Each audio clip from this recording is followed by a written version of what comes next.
Part 4. Search po tayo necklace. May ako po papakita sa inyo yung ano niya. Pili po tayo dyan. May gusto po kasi ako ditong kwintas eh. Ano po siya? Ito guys, wala po siyang premium.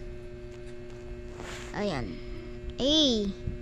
Pakita ko pa sa inyo yung full ano ko. Mamaya.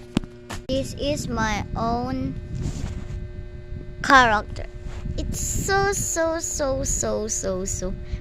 very cute.